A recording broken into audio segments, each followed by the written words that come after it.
الحمد للہ والصلاة والسلام علی رسول اللہ اما بعد عن ابی مالک الحارث بن عاصم الاشعری رضی اللہ تعالی عنہ، حضرت ابو مالک حارث بن عاصم الاشعری رضی اللہ تعالی عنہ سے روایت ہیں، قال رسول اللہ صلی اللہ علیہ وسلم، وہ فرماتے ہیں کہ رسول اللہ صلی اللہ علیہ وسلم نے فرمایا، الطہور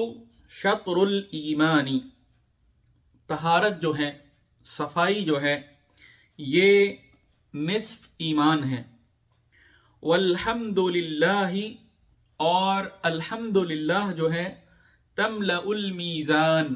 یہ میزان کو بھر دیتا ہے۔ میزان جو ہے یہ وہ ترازو ہے جو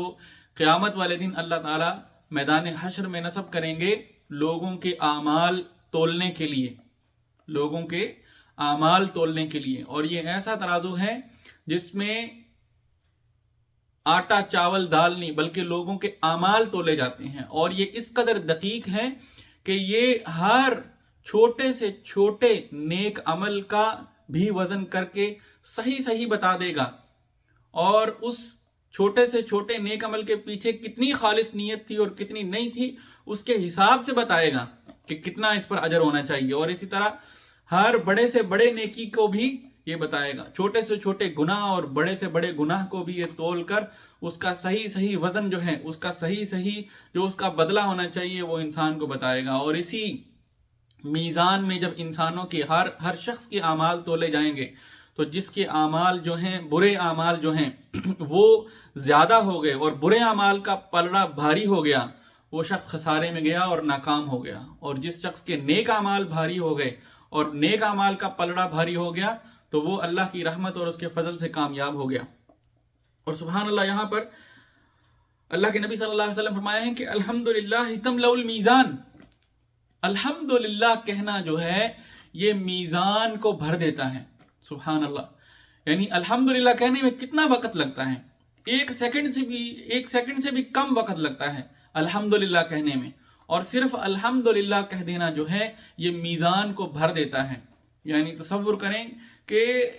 ایک طرف جو ہے وہ میزان کے پلڑے میں برائیاں ہی برائیاں ہیں، اور دوسری طرف جو ہے وہ صرف آپ کا ایک سیکنڈ میں الحمدللہ کہہ دینا جو ہے وہ نیکیوں کے پلڑے کو بھر دے گا۔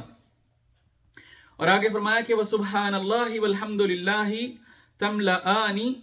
اور سبحان اللہ اور الحمدللہ یہ دونوں کلمات کہنا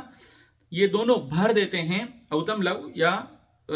تملأ کا الفاظ بولے یہ بھر دیتے ہیں، ما بین السماوات والارض، آسمانوں اور زمین کے درمیان جتنی بھی جگہ ہے اس سب کو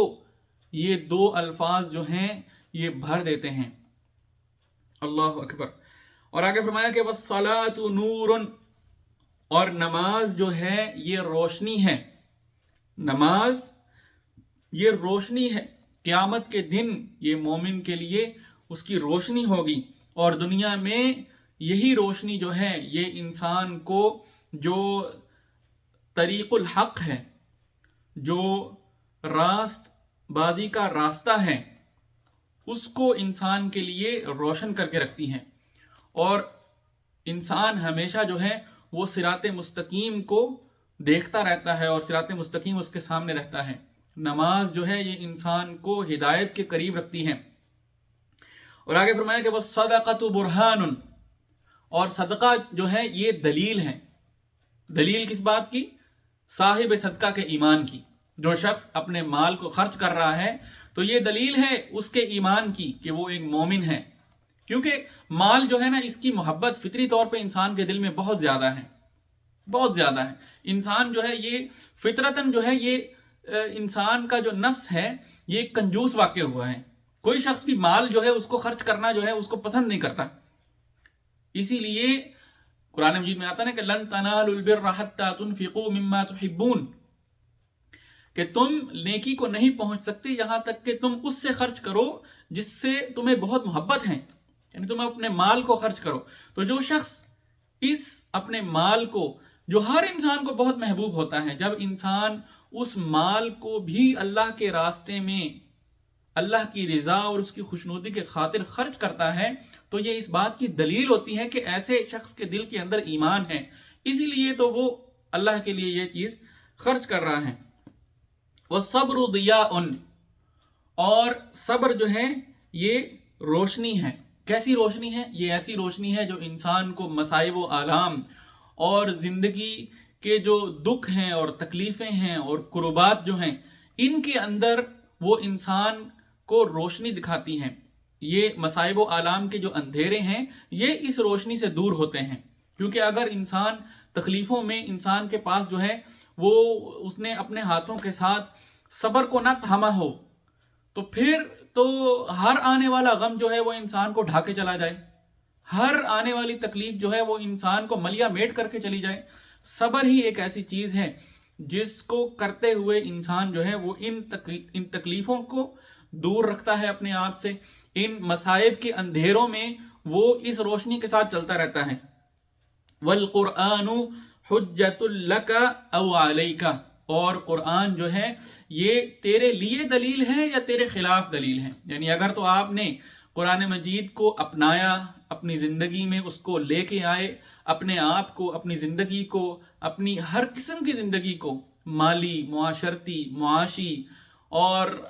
اپنے بچوں کے حوالے سے، اپنے کاروبار کے حوالے سے، اپنی گھریلو زندگی کے حوالے سے، زندگی کے ہر پہلو کو آپ نے اگر قرآن کے مطابق ڈھال لیا تو یہی قرآن جو ہے یہ قیامت والے دن آپ کے لیے حجت ہے، یہ آپ کے لیے دلیل ہے۔ یعنی آپ